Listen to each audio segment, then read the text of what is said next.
A warm welcome to you e-loungers to yet another episode of the e-lounge. Today we are privileged to speak to Prof. Mills Soko on his book South Africa and the World, a political economy journey through time. Prof. Mills Soko is an ardent writer on pertinent local and global issues. He's a Finance 24 columnist and also writes regularly for local newspapers including Business Day, The Daily Maverick, Sunday Times, Business Times, Financial Mail, and The Conversation Africa. He's a frequent guest on current affairs programs on radio and television such as SAFM, the SABC Channel Africa, Power Breakfast on Power FM, and many others. A former director of University of Cape Town Graduate School, he's currently Professor of International Business and Strategy at Wits Business School, and he also serves as the Wits Business School MBA Director and Director of Development and Partnerships.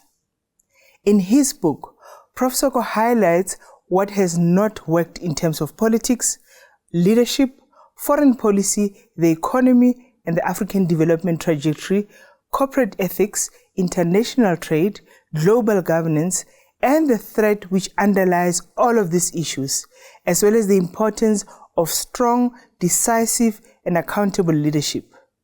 He counters his criticism with what has worked and offers views on how some of the problems that have constrained progress in the South African context and the world can be solved.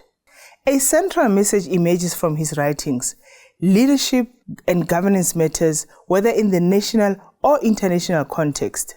It is a message that permeates all the chapters in the book, and it goes to the heart of what South Africa has gone through over the past 2 decades and where it is today.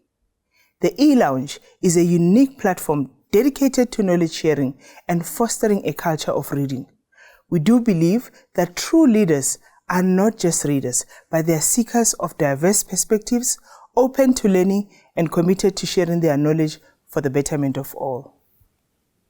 A very warm welcome to the e-lounge. Today we're joined by Professor Mills Soko, a Wits Business School professor, an academic, a writer. He's many things, but most of all, today is our guest as the author of the book, South Africa and the World, a Political Economy Journey. Prof, welcome to the e-lounge. Thank you very much, Viwe. I'm delighted to be here this morning to interact with you. Thank you so much, Prof. Prof, you've written so many books and journal articles. You've contributed to many books. And today, even though we're basing our topic or our conversation on this book, we will be throwing in some insights from the other books that you've written before. And in so doing, I wanted to just frame our conversation around South Africa, its education, the youth, the economy, and what you call in most of your talks and your writings, the quick wins, leadership, ethics, and governance. But before anything, every guest that comes and sits in this chair, I always ask them, where did it all begin for you? You are a professor now. Did you always want to be a professor? What was your childhood like? Well, yeah, I was born in Witbank, Yes. Malahleni. Yes. I never knew that I would become a professor one day. I wanted to become an accountant, Okay. or a journalist, or a lawyer. Okay. And I then went to a UCT, having completed my high school education. And at UCT, I got immersed in student activism. Yeah. And I met some of the very bright people who run various sectors in our politics and economy today. And the seed was planted in me by Dr. Mampela Rampele, who was a great mentor to me for many years at UCT. Yes. She took me under her wing and she introduced me to the academic world. She had the courage, when I think of it, then, to expose me to really top scholars globally, and, ensure that I'm able to attend conferences. And that's how my interest in academia developed. Okay, right. And I was going to ask you, actually, because every single leader we've interviewed, from Professor Chiliza Marala to the last conversation we had with Mamnunkuleko Koboto, there's always a person or persons who have shaped or influenced that person to become Yes. who they are. And I'm glad that you mentioned Dr. Mampela Rampele. But growing up in Emalahleni, and then, as you say, rising through the ranks, UCT, and to where you are now, you are a product of Bantu education, or you went through Bantu education at the time, and this is where you are now. How did that shape or not shape you? How did that influence or not influence you? The fact that there was no other choice really but to go through what was called then Bantu education. That's very important. I went through Bantu education. I went to schools which did not have the necessary facilities, including libraries, including laboratories and a shortage of books. There were a whole lot of problems that we were faced with during our time. But what kept us going was that we had this determination, to succeed. Yeah. And partly because we wanted to defeat apartheid, but secondly because we wanted to escape poverty. We wanted to defeat apartheid because apartheid education was about controlling the mind. It was destroying the mind so that you can see yourself as a black person as inferior and internalize that. That is what it was all about. It was even more damaging than the physical violence that was inflicted, because when you kill someone's intellectual confidence, you are destroying that person completely. So we wanted to defeat apartheid. And secondly, we had no option. We knew that the only way to escape the conditions under which we lived in the township was through education. Yeah. So despite all the problems and challenges that we face, we had the mental fortitude, to say we want to succeed and we will succeed. Do you see that mental fortitude in today's generations, today's youth? Because the education system arguably has not gotten any better. Yes, it's not Bantu education. However, it's not producing, in the quantities that we would like to have people that are coming out of that education system and rising through the ranks fast enough. Yeah. I don't want to cast aspersions on the current generation or successive generations, because they experience life differently. What I can say is that the situation is better today in the sense that we have a democratic government. Okay. There's greater spending on education. South Africa spends as a percentage of GDP, the highest share goes towards education globally, compared with India, Malaysia, China. Yeah. Yet the outcomes are disastrous, right? They're not what they should be. And I think that the problem we have, and this is where the difference is between the schools I went to during Bantu education and what we have today. Yeah. It's about leadership. When I talk about leadership, we're talking about the leadership of the school.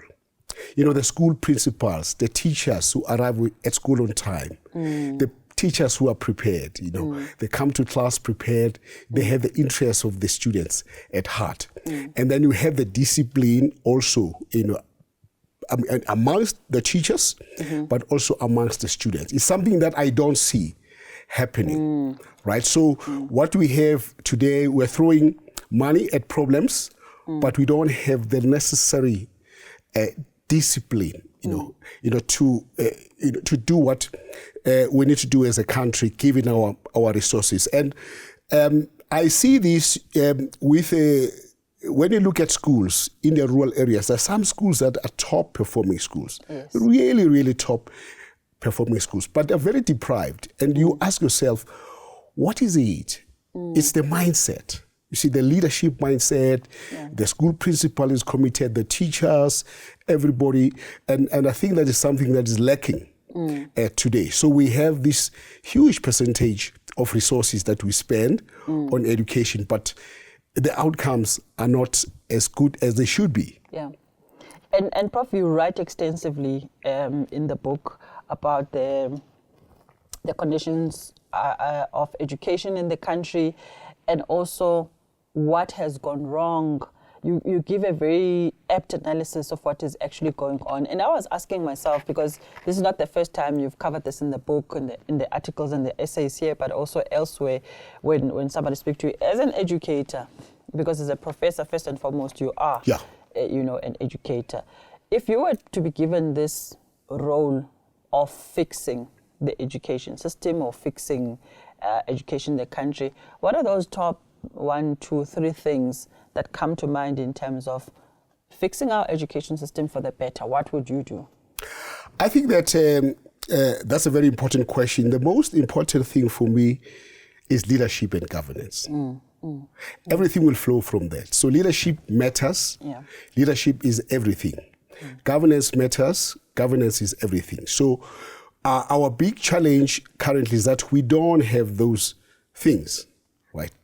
Hopefully we'll have those, but I don't think we've given enough priority to education in this country. When you look at leadership and governance in countries like Singapore, where there was a laser focus, single-minded focus that we are going to educate this nation, and education is the single most important priority from the president upwards. Right? To everybody, to the teachers and to everybody, that we want to build this nation. Yes. And the same way Singapore did, in the same way China did. I've just come back from Estonia. I've just been amazed by how a small nation like that has created a niche for itself in digitalization. Yeah. They see it as their competitive advantage, and they really, really invested resources. And there's every single-minded focus on that. For me, leadership is everything, Viwe. Yeah. And we've not been lucky to have it. And I hope we can sort that out, because the problem is, I say, it's not resources. It's not resources. It's the mindset and the focus and the discipline that we need as a nation, to drive this forward. So for me, that's what matters, and everything will flow from that. Yeah. So, Prof, you forgive me for staying with the education topic. That's important, yeah. That's important. As I begin reading the first few pages of the book, you gave us a glimpse into your life, where you started off when you were at UCT, and how you were introduced to student politics, and how you yourself became a student leader, an SRC member in the late 80s. Yeah. 80s, right? And I was asking myself, what is your view of student politics then and over the decades, and student politics now? Fortunately, you're still within the education sector. What are the insights that you've gleaned or gathered or looked at in terms of how student politics then, obviously it's different challenges, right, for the different generations, but what are your thoughts on the student leadership? And my question is going towards, it's election time in many campuses at the moment, and electing SRC members, to lead the student councils for the next year. But what has been your view in these two or different generations of SRC leadership in the campuses? Okay, I don't want to draw unfair comparisons. Yes. In terms of our generation and the current generation. All I can say is that student politics matters. It's very important to have student leaders, because they constitute the bedrock of future leaders. And so we need student leaders who can represent the interests of our students, because our students are an important constituency within the university or any institution of learning. We just need to make sure that when we elect students as leaders, we give them the necessary training and support, to perform their work effectively. And more importantly, we need to make sure that they understand that leadership is about ethics, is about accountability. It's about all those things that are required in a leader. not just about having control over financial resources and also wielding political power. Yeah. It's about representing the interests of the students. And in the process grow, because we want them to grow. So we don't want student leaders who are in leadership positions for 7 years, for 10 years. Some we don't want that. We have to, at some point, you have to move on. We want them to qualify, also to move on into professions, to forge careers for themselves, so that the next generation of leaders can emerge. So for me, the important thing is that we need to inculcate a sense of ethics, right? That we're not just about good leaders, but we also want ethical leaders, because that is a problem we have faced in South Africa, both in the private sector and in the public sector. That you had some fantastic leaders, but we're caught off guard. We're blindsided by unethical practices. And I'm talking about both the private sector and the public sector. So we need to inculcate a new culture of leadership, a new set of leadership traits amongst these young people at that stage, so that they can learn from our experience and also represent the students well. As a first-year student, Prof, when you get into the university campus, you are concerned with choosing courses that will lead you to a degree qualification. Yes. To what extent are universities playing their role in terms of introducing these extra learning areas that are equipping them for the life, the future that they are going out to do? For instance, you spoke about ethics, you spoke about leadership. To what extent are universities looking at these as essential core course material that should be offered across the board, regardless of what the student is studying or intend to study when they join the campus? Yeah, that's a very important question, because we live in a world that is changing rapidly. The labor market, the leadership competencies that we require, the skills. So we have to be responsive to the changes as universities. And one of the things, and it's not always easy to get it right, Viwe, because today is about the priorities. This tomorrow it's about artificial intelligence. Tomorrow it's about this. But I think one of the things we've learned through our interaction with students at Wits Business School, and based on our, the surveys that we carry out, and about what they think we could do more and do better.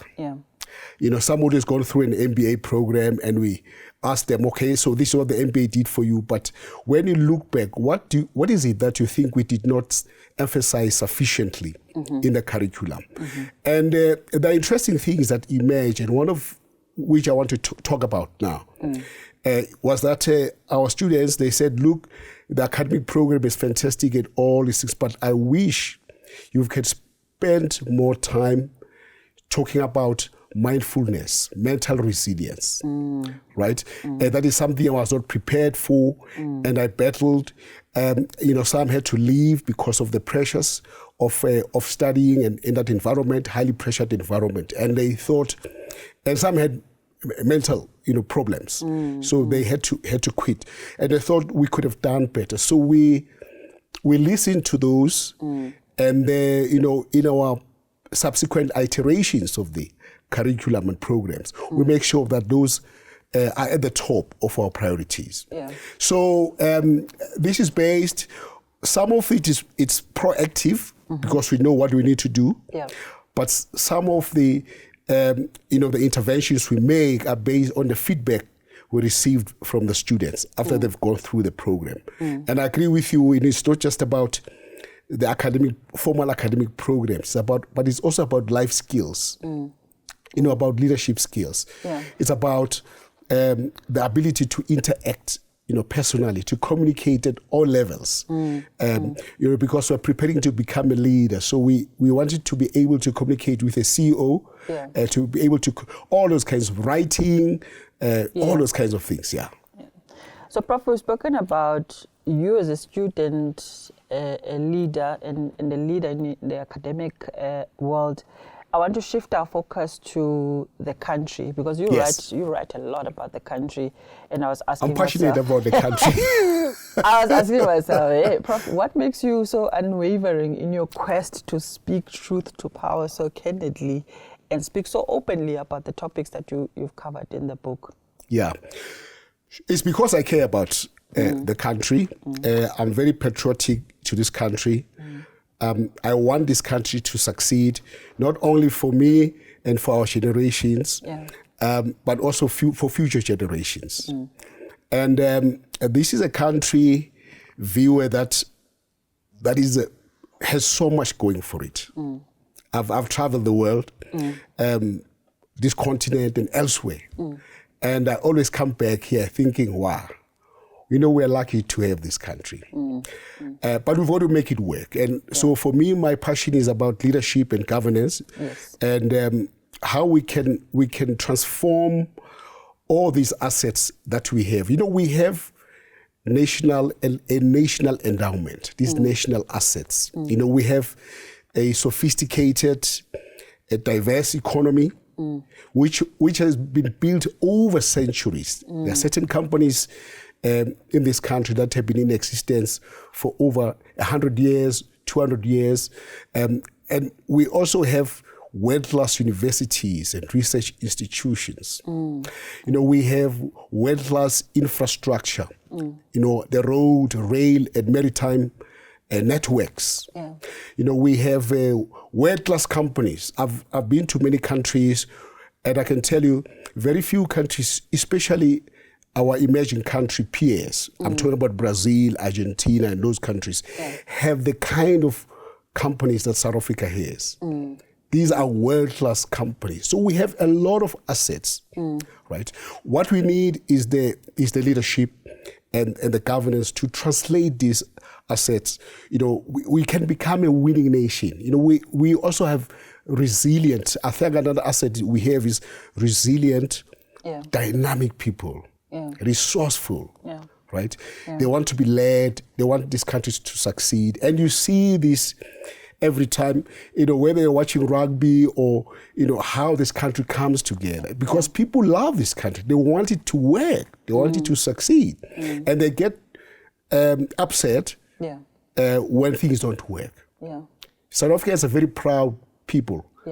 So I'm a South African. I want this country to work. And I know sometimes I get carried away because, sometimes when you write, you're angry, and as I said, but I have the academic license to do it. Not everybody can do what I can. No, it's true. And I want to pick up on the point of getting South Africa working. So you wrote here about examples of different countries where the public service works and why it works. Singapore, whether it's China, and so on. And I just thought maybe let's just spend some time in the lessons that you've drawn from these different countries in having a technically capable state. And I want today to just speak to somebody like me and someone else who's a public servant out there who is delivering service to the public on a day-to-day basis, and speak to them about what makes a technically capable state. What are those things that you've learned from analyzing and writing about these different countries that are working when it comes to the public service? All those things are outlined in there. We have what is called a national development plan. So we want to build a capable, meritocratic, professional, and ethical public service. Without this, we cannot drive this country forward, right? Because this is very critical for all sorts of reasons. For our ability to deliver public services, whether it's education, whether it's science and technology, whether it's public health, whether all those things require that we have a strong, ethical, meritocratic public service. But more importantly, if we want to grow our economy, we've got to have a public service that can work very closely with the business sector, right?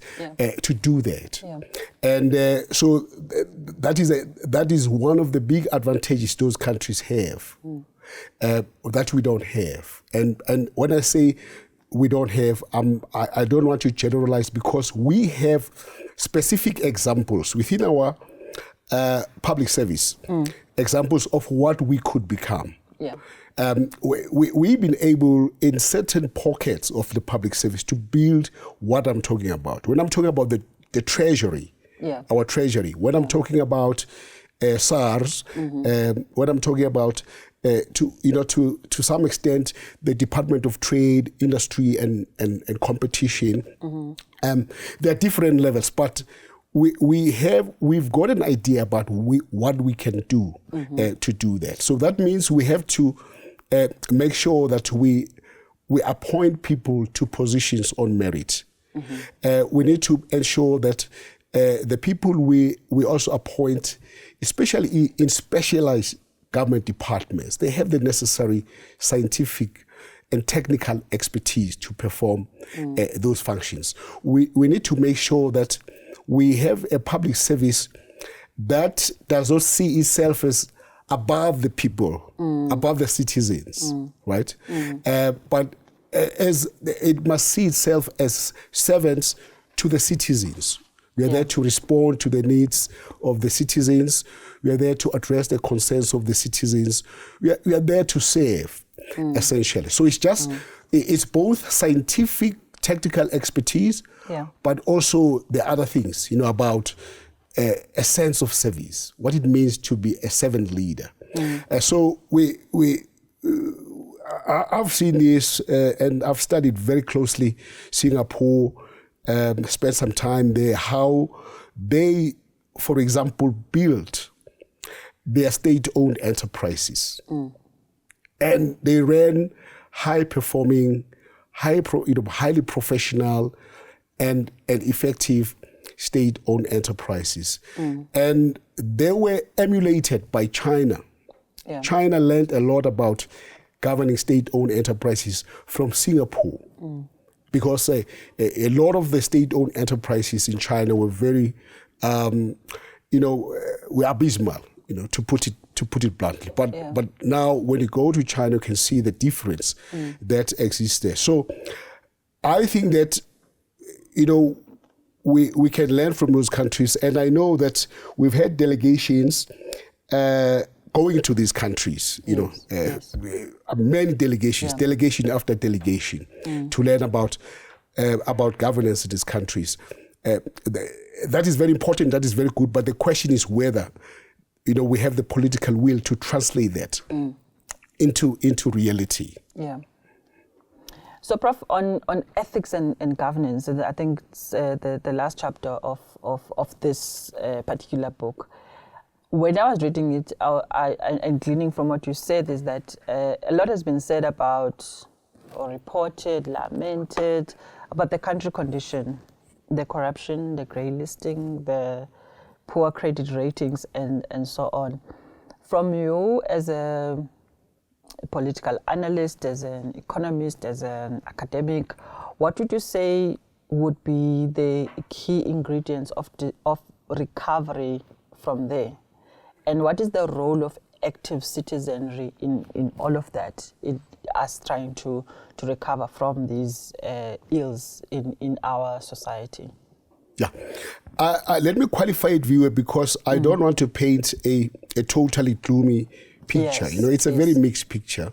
We do have these things, and by the way, we're not unique when it comes to this. And sometimes we overbeat ourselves as a country, and that is because we care. But I've seen countries in the US, big problems with corruption and elsewhere. But we have to reflect on South Africa, and I think that we lost our way. We started off well in 1994, but over time we lost our way, but we can still recover. And we have the in my view, I'm very hopeful about the current political setup where if you can get all the political parties, including the leading political party, the ANC, to work together, as there's a lot of promise there. This could just provide the catalyst for us to do all those things that you are referring to. For instance, when I look at Home Affairs, I think we're beginning to see some movement in terms of dealing with a malfeasance at Home Affairs, and I'm also seeing it in other government departments. I feel that there's also a strong possibility that we can bridge the trust gap between business and government. Because the problems you are referring to do not only affect the government, right? I need to stress that. Yeah. So the problems I'm referring to, they also affect the business sector. So those are the issues that can be prioritized, and they can be reversed. I can tell you this, these things with the right leadership, and we can reverse these things. And I must say again, we are not the only country that is having these problems. I've just, and I was in Ghana recently, and we're not the only country. Brazil, even India and so on. But it is our responsibility to solve our own problems. We can't have the world solving our problems, and we need the right mix of. And I keep coming back to this leadership and governance. I keep coming back to this because this is where we lost our way. We've got everything going for us, but this is where we lost our way. Yeah, you in leadership and governance, you've taught many classes. On these topics. And I was wondering, for people listening to us today, what would be your leadership and ethics 101 to a leader who's leading their own business, small entrepreneur, somebody who's leading a global company, big company, small company, public sector, public service? What will be these are the rules to live by? No, we don't have time. We don't have time in this, to do that. I think the message I want to convey here is that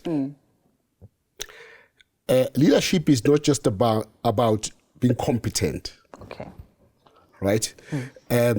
It's very important to be a competent leader. Yes. But it's even more important to be ethical in your conduct. So you professionally, personally, there needs to be a convergence between what you do in person and what you do professionally. There must not be a sort of a divergence. You say this in person. Yeah. Rather, you say this professionally, but you do this in person. Yeah. So that requires a great deal of commitment and a sense of morality. Doesn't mean that you don't make mistakes. Okay, no leader is perfect, because leadership is tricky. Leadership is lonely. And some decisions you make are right, some are wrong. Yeah. But I think we must always strive to err on the right side. Yeah. So when I think of a decision I have to make, I have to think very carefully about the fairness of the decision. I have to think about the ethics of the decision and all those kinds of things. You don't always get it right, but it's something that is very important in a leader. And this is where, as I said, we lost our way in this country, a view where we have some really, really top folks, in government, in business, and some of them appeared before the State Capture Commission, and you can say, this, what a brilliant, capable person this is, But they just, they fell by the wayside because of that.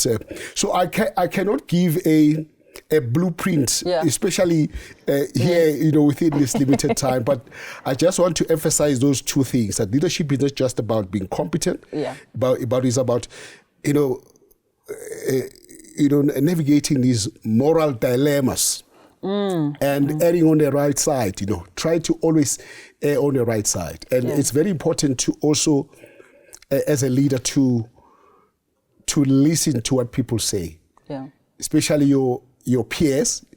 If you're in an executive in ExCo, you need to listen to what the people say, the feedback you take, the mistakes that they highlight, or the concerns that they have, or the personal flaws that they think you have, or just listen, to that.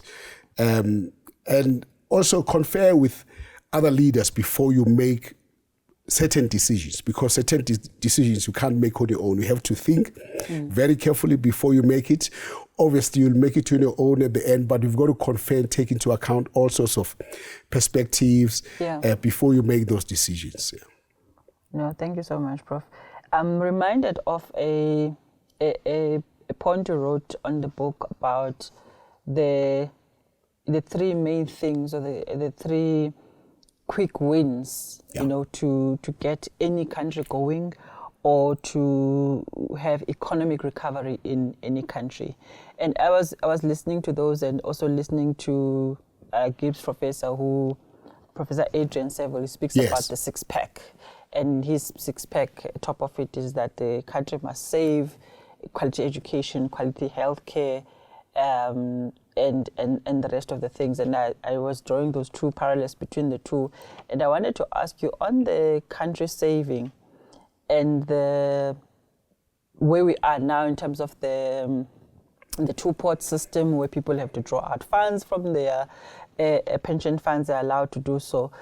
Your take on that, as if we want economic recovery, right? We want a country to be saving more, or to citizens to be saving more, but at the same time, we have this window of the two-pot system. How do you think that is going to affect the country, and also citizens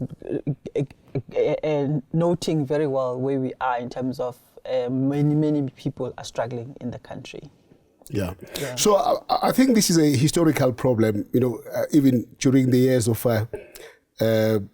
British rule in South Africa. So we have depended as an economy on foreign capital inflows. Okay. We're a country that has always lived above its means. So we, when you look at the percentage of our savings compared with other countries, like China, or we lag far behind.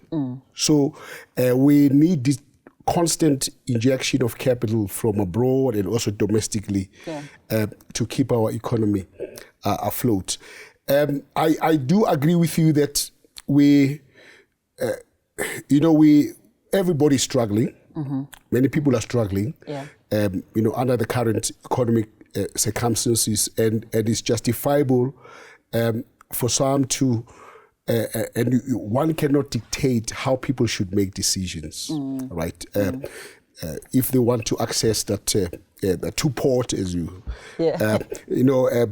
for all sorts of reasons. Maybe some people want to pay off debt and all those things. But I think that should be based on very sound advice and guidance. Because there's a possibility that mistakes might be made there, which could affect individuals financially for many years, to come. So that is perfectly fine.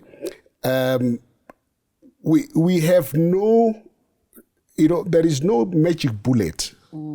Right? There's no magic bullet, and I don't like to talk about like things like quick wins and so on and so because our problems are so structural, and it's going to take us a lot of effort to get this country going.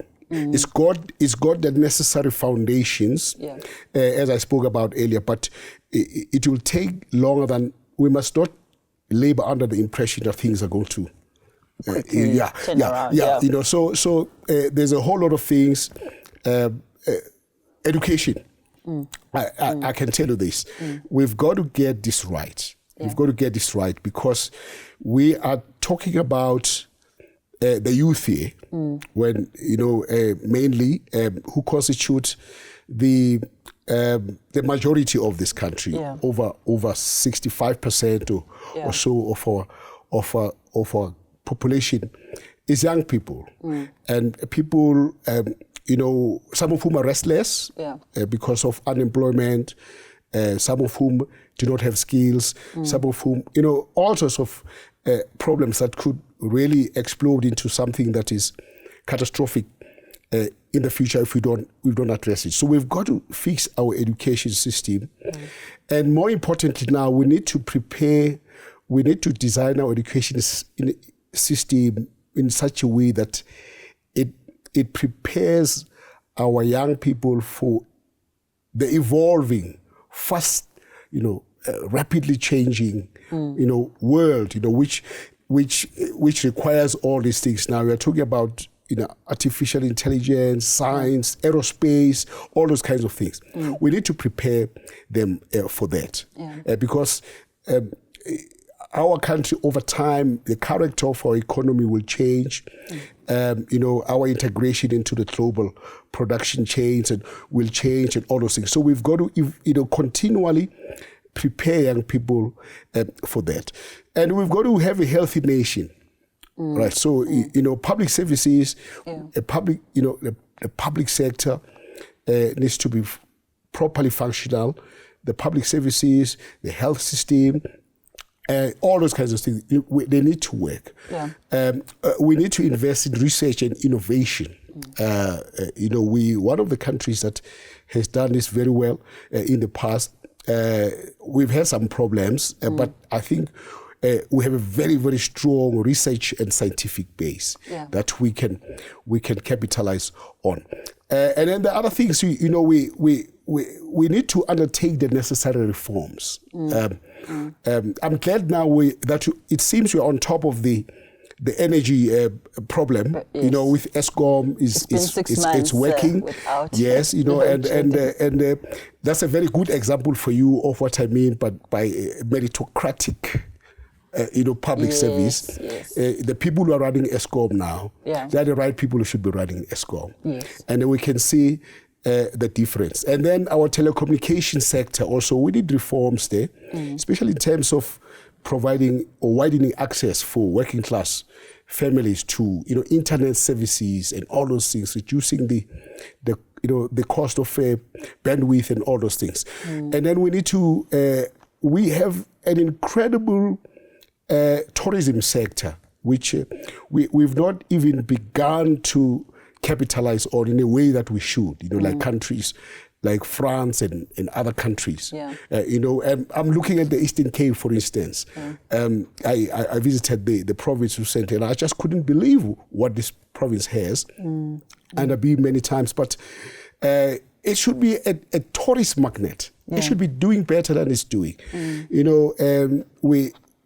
Our agricultural sector. So there are many things that we could do. The visa regime, focusing on the skills that we need, processing visa applications, especially for the skills that we need, rapidly and responsively. In the same way, if you go to the United Arab Emirates, like Dubai, all those, I mean, they are very big on this thing. Right? So in terms of attracting top skills, they go out, they target the skills, and they'll pay big dollar for that, and they'll provide all. So we need to be, it's a coordinated effort, right? It's not just one thing, but it's working as a nation to really become a winning nation. We have the winning mentality. The Springboks have shown us we have the winning mentality, but if we can replicate that mindset across the entire nation, and we can do these things. I'm glad, Prof, you spoke about AI within also the spirit of youth. What do you see? And in I think it's in one of the articles that you wrote, you called this about many years ago, where you were saying that tech, e-commerce is going to be the next big thing, and this is where organizations should be moving from. And you were proven right, a few years later, that actually you were indeed right. And I was wondering what would be your thoughts on AI, the youth? What opportunities do you see there as somebody who's in the academic sector? and seeing what AI can do currently. We'll talk about the governance and the ethics of AI, but for now, just on the opportunities. Interestingly, I did a conversation recently with the CEO of Naspers. What is the company that is affiliated to Naspers? The one that does online multi-choice. No. But anyway, I'll remember shortly. Okay. Yeah, about those opportunities for young people in e-commerce, and there are vast opportunities there. Yeah. But the point she made was that this is an area that we have not done enough to expose people to. Okay. Right. So there are, and that includes artificial intelligence. There are two responses that people usually have to these technological changes, digital changes, all this. One is the one of fear. Some think this is going to take my job. Yeah. And we see that even within our institutions, as we, the other one is that, I don't think I have the confidence to do this. I can't do this. Yeah. So the same includes e-commerce. We've seen that with e-commerce, and that's the point she made, was that we need to, in a very targeted way, highlight those opportunities, and there are many opportunities, available there. We can see that. But the key thing is providing those exposure, right, to those opportunities. Yeah. And on AI, I think AI is mostly used in many sectors, but I think the academic world is quite immersed in it. As a country moving to adoption of AI and seeing what is happening globally, what would be your take on the governance issues around at country level around AI, and how that can be introduced in the many different sectors, knowing that, yes, there are these positives, but also how do we manage the governance around it? Yeah, I think, you see, this does not only apply to AI. I mean, this as the economy evolves, it poses new regulatory challenges, right? And I think that now there are certain standards have been set, especially by the European Union, on the governance of AI. For instance, issues about confidentiality, issues about face recognition, equipment, which in some cases has raised fears about, especially in authoritarian countries, about how these things can be used. To reinforce oppression rather than to advance progress. So it's something that I don't think we should be scared of it, right? But we have to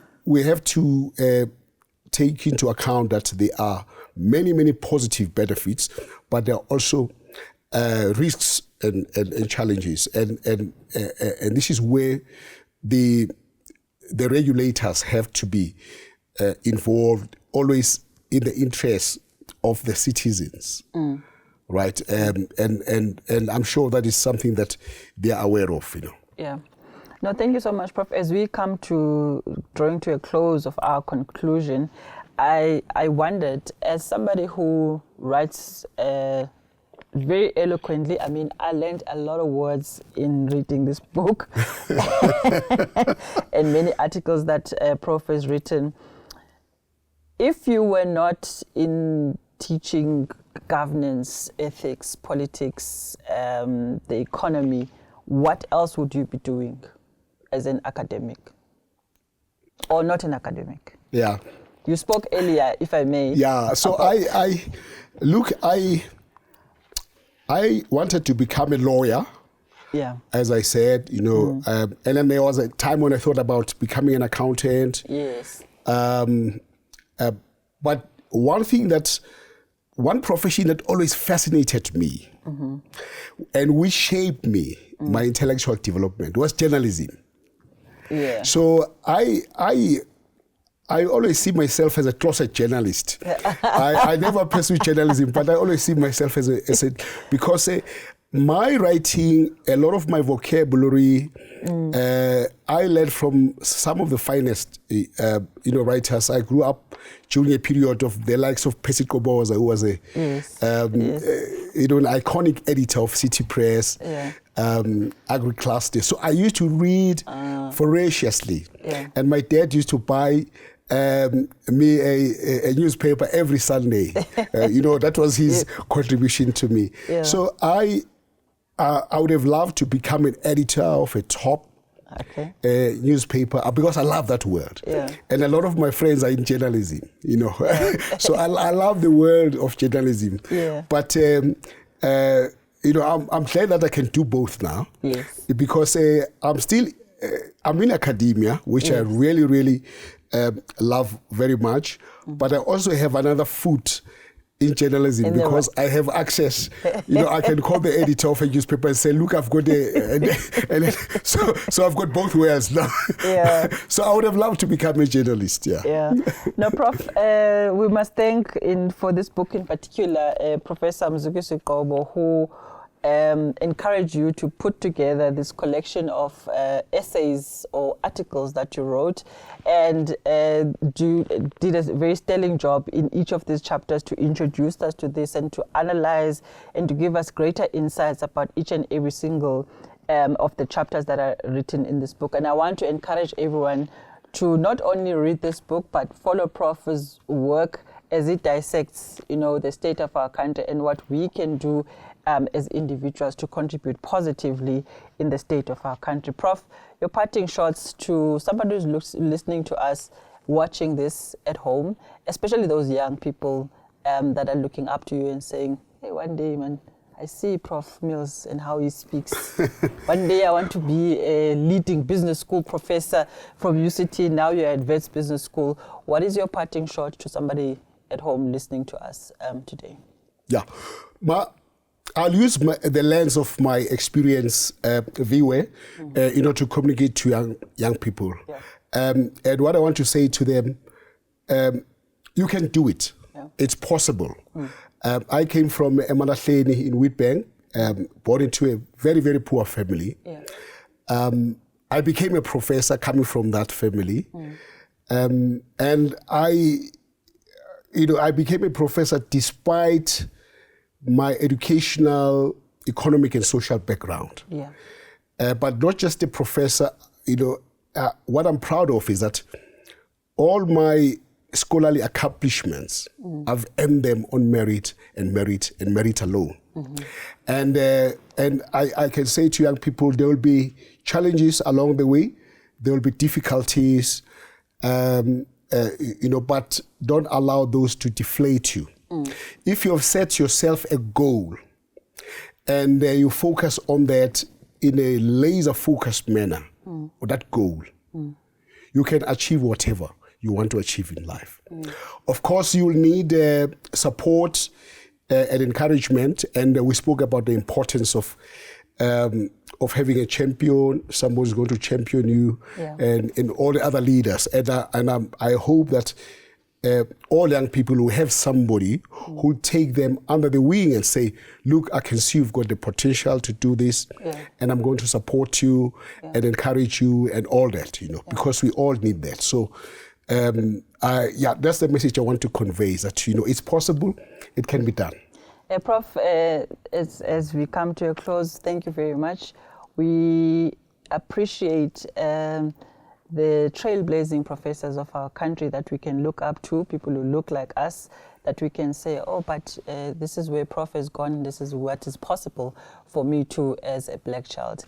And it's Mamnonkulule Kokoboto who sat in that chair, and she said to us, and she also wrote in her book, that it's good stories that will inspire people, but personal stories change people. And with those words, I want to challenge you, Prof, to write your autobiography, because you've read the essays, but I think there's more to your story that can change many of us. as young people in the country. Thank you very much. Thank you.